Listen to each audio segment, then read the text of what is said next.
श्री स्वामी समर्थ. जय जय स्वामी समर्थ. स्वामींचं नाव घेऊन मी आजच्या ह्या नवीन व्हिडिओला सुरुवात करते.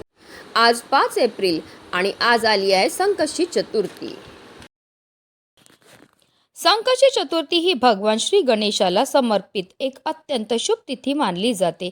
असे मानले जाते की या दिवशी भक्त बाप्पांची पूजा करतात, ज्यामुळे जीवनातील दुःख कमी होतात आणि आनंदाने समृद्धी मिळते. भक्त या दिवशी व्रत करतात. संकष्टी या शब्दाचा अर्थ दुःखाचा नाश करणारा असा होतो. म्हणूनच भक्त भगवान गणेशाला विशेष प्रार्थना करतात आणि त्यांच्या जीवनातील संकट दूर करण्याकरता प्रार्थना करतात. धार्मिक मान्यतानुसार देवी पार्वतीने प्रथम आपल्या पुत्र गणेशाच्या दीर्घायुष्यासाठी आणि कल्याणासाठी संकष्टी चतुर्थीचे व्रत केले होते. तेव्हापासून हे व्रत बालसुख, मानसिक शांती, यश आणि अडथळे दूर करण्यासाठी विशेषतः फलदायी मानले जाते. या दिवशी भगवान गणपतीची पूजा केल्याने घरातील नकारात्मक ऊर्जा दूर होते आणि कुटुंबात सुख शांती टिकून राहते. तसेच गणपती बाप्पांच्या कृपेने आपल्या सर्व इच्छा मनोकामना पूर्ण होतात. संकष्टीचे हे व्रत सूर्योदयापासून सुरू होते आणि चंद्र दर्शन झाल्यावरच पूर्ण होते. म्हणून चतुर्थीच्या दिवशी चंद्र पाहणे खूप महत्त्वाचे मानले जाते. चंद्र पाहिल्यानंतरच हे व्रत संपते व पूर्ण होते. आणि चंद्रोदय जो आहे तो 9:47 होणार आहे. गणपती बाप्पाला संकटनाशक म्हणतात. कोणतेही प्रकारचे संकट असल्यास बाप्पाची पूजा केल्याने संकटापासून मुक्ती मिळते. तसेच गणपतीला बुद्धीचा देवता मानल्याने या दिवशी विद्यार्थ्यांनी गणेशाची पूजा आणि दर्शन घेतल्याने त्यांना ज्ञान आणि बुद्धी मिळते. तसेच या दिवशी पूजा आणि उपासना केल्याने कुंडलीतील चंद्र आणि बुध ग्रहाचे दोष शांत होतात. सुख समृद्धी वाढते आणि संततीचे कल्याण होते. धार्मिकदृष्ट्या हा दिवस अतिशय महत्त्वाचा असल्यामुळे या दिवशी काही प्रभावी उपायाने सेवा देखील केल्या जातात. आणि म्हणूनच आज संकष्टी चतुर्थीच्या दिवशी तुम्ही काही नाही केलं तरीही चालेल, पण संध्याकाळी घरामध्ये कापूर सोबत जाळा. ही वस्तू जाळल्यामुळे आपल्या घरामध्ये असणारी जेवढी पण नकारात्मकता, इडापिडा, ग्रहदोष, वास्तुदोष, पितृदोष तर नष्ट होणारच आहे, पण आपलं 7 पिढ्यांचं दारिद्र्य नष्ट होऊन आपल्या घरामध्ये अखंड माता लक्ष्मीचं आगमन हे होणार आहे. तर ती कोणती वस्तू जाळायची, कोणत्या वेळेत जाळायची, त्याबद्दल सविस्तर आणि महत्त्वाची माहिती मी तुम्हाला या व्हिडिओमध्ये देणार आहे. तर व्हिडिओ पूर्ण पहा. आणि जर तुम्ही माझ्या चॅनलवर नवीन असतील तर चॅनलला सबस्क्राईब करा आणि शेजारी बेल आयकॉन सुद्धा प्रेस करा, जेणेकरून तुम्हाला माझ्या नवनवीन व्हिडिओचे नोटिफिकेशन हे मिळत राहील. अगदी तुमच्यापासून माझ्यापर्यंत प्रत्येकजण खूप मेहनत करतो, खूप कष्ट करतो, जेणेकरून आपल्या आयुष्यामध्ये सुख समृद्धी नांदेल. पण बऱ्याचदा काय होतं ना, आपल्या घरामध्ये काही दोष असतात किंवा आपल्यामध्ये काही दोष असतात, त्यामुळे सुद्धा आपल्याला कोणत्याही क्षेत्रामध्ये यश हे मिळत नाही. आपण मेहनत तर करतो, कष्ट तर करतो, पण आपल्या कष्टाला आपल्या नशिबाची साथही मिळत नाही. आपल्या घरी पैसा तर येतो, पण आलेला पैसा टिकून राहत नाही. जर आपल्या घरामध्ये वारंवार भांडणं होत असेल, कलह होत असतील, आजार पण येत असेल, नवरा बायकोचं पटत नसेल किंवा आपली मुलं खूप चिडचिड करतात, हट्टीपणा करतात, आजारी पडतात, त्यांना केलेला अभ्यास लक्षात राहत नसेल किंवा आपली मुलं खूप शिकलेली आहेत पण त्यांना मनासारखी नोकरी प्राप्त होत नसेल, मुलांचा विवाह जुळण्यामध्ये समस्या येत असतील, संतान प्राप्तीमध्ये समस्या येत असतील, तर या प्रकारच्या समस्या का निर्माण होतात? तर त्या निर्माण होतात आपल्यामध्ये किंवा आपल्या घरामध्ये असणाऱ्या दोषांमुळे. जर आपल्याला की आपल्या घराला नजर लागलेली असेल, कुंडलीमध्ये राहू, केतू, शनी या ग्रहांचे दुष्प्रभाव असतील, घरामध्ये वास्तुदोष असेल, पितृदोष असेल, तर त्यामुळे सुद्धा या प्रकारच्या समस्या आपल्या जीवनामध्ये उद्भवत असतात. आणि या काही पवित्र तिथी आहेत, या तिथींना जर आपण काही प्रभावी उपाय केले तर त्यामुळे निश्चितच आपल्याला या सर्व दोषांपासून मुक्तता मिळण्यामध्ये मदतही मिळत असते.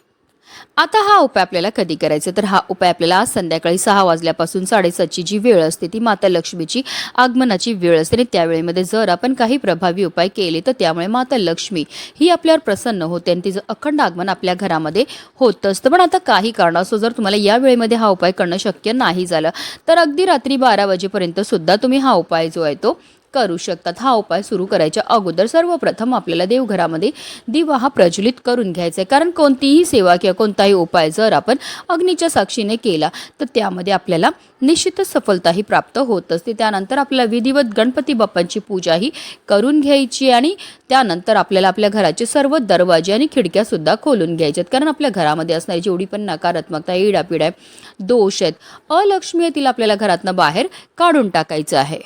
हा संपूर्ण उपाय आपण देवघरासमोर बसून करणार आहे. तर आपल्याला एक मातीची पंती ही घ्यायची आहे, कारण मातीच्या पंतीमध्ये सकारात्मक अशा लहरी असतात. मातीची पंती ही पंचतत्वापासून बनलेली असते.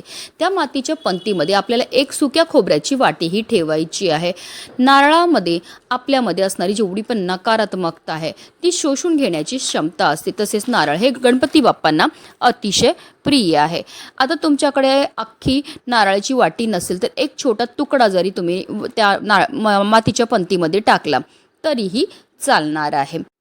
तसेच आपल्याला 5 भीमसेनी कापूरच्या वड्या सुद्धा घ्यायच्यात. मी प्रत्येक उपायामध्ये नेहमी सांगत असते की आवर्जून आपल्याला भीमसेनी कापूरच वापरायचा आहे, कारण तो नैसर्गिकरित्या बनलेला असतो. त्याच्यामध्ये जे तत्व असतात ते आपल्यामध्ये आणि आपल्या घरामध्ये असणारी जेवढी पण नकारात्मकता, इडापिडा, ग्रहदोष, वास्तुदोष, पितृदोष दूर करण्याकरता अतिशय प्रभावी मानला जातो. तसेच आपल्याला 5 लवंगा आणि 3 हिरव्या वेलची सुद्धा घ्यायच्या. ज्या लवंगा आणि हिरव्या वेलची आपण घेणार आहेत त्या व्यवस्थित पाहून घ्यायच्या. त्या अखंड असाव्या, कुठेही तुटलेल्या, फुटलेल्या किंवा खराब झालेल्या नसाव्या. ज्याप्रमाणे लवंग आणि हिरव्या वेलची आपल्या जीवनाची चव वाढवतात त्याचप्रमाणे आपलं भाग्य उजळायचं काम सुद्धा करत असतात. तसेच लवंग आणि हिरव्या वेलची हा माता लक्ष्मीला सुद्धा अतिशय प्रिय आहेत आणि जेव्हा पण आपण माता लक्ष्मीला प्रिय असणाऱ्या वस्तूंपासून काही उपाय किंवा सेवा करतो तर त्यामुळे माता लक्ष्मी ही आपल्यावर प्रसन्न होते आणि तिचं अखंड आगमन आपल्या घरामध्ये होत असतं.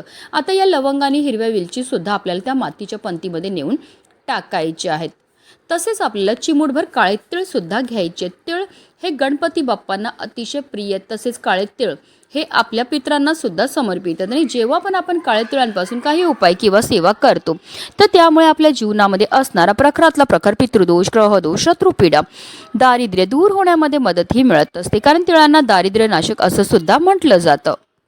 आता हे काळे तीळ आपल्या उजव्या हातामध्ये घ्यायचे आणि आपल्या घरामध्ये जेवढे पण सदस्य असतील त्या प्रत्येक सदस्याच्या डोक्यापासून पायापर्यंत आपल्याला 7 वेळा हे काळे तीळ उतरवायचे आणि त्यानंतर हे काळे तीळ सुद्धा आपल्याला त्या मातीच्या पंतीमध्ये नेऊन टाकायचे आहेत.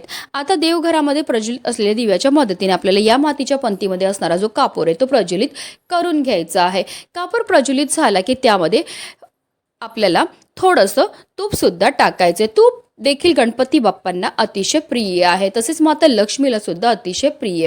तूप टाकल्यामुळे प्रचंड धूर हा निर्माण होतो. काही वेळा करता आपल्याला ही मातीची पंती जी ती देवघरासमोरच ठेवायची आणि त्यानंतर ही मातीची पंती आपल्याला तिकडनं उचलायची आहे आणि याचा जो धूर आहे तो आपल्या संपूर्ण घरामध्ये आपल्याला फिरवायचा. फिरवताना निरंतर आपल्याला ओम गणगणपते नमः किंवा ओम श्री विघ्नहर्ताय नमः या मंत्राचा जप हा करायचा. संपूर्ण घरामध्ये हा धूर फिरवून झाल्यानंतर आपल्याला आपल्या मुख्य प्रवेशद्वाराच्या उंबरठ्याच्या बरोबर मधोमध नेऊन या मातीच्या पंतीला ठेवायचं. जिथपर्यंत कापूर प्रज्वलित आहे तिथपर्यंत निरंतर आपल्याला मंत्राचा जप हा करायचा आहे.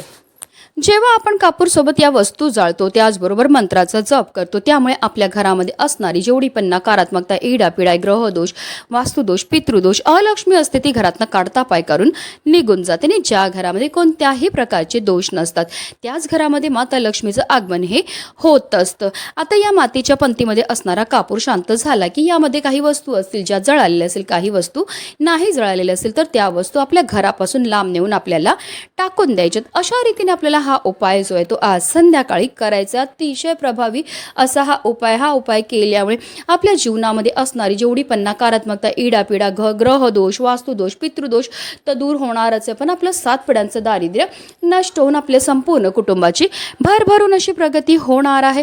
म्हणूनच व्हिडिओ जास्तीत जास्त लोकांपर्यंत शेअर करा जेणेकरून प्रत्येकाच्या आयुष्याचं कल्याण हो हीच मनामध्ये इच्छा.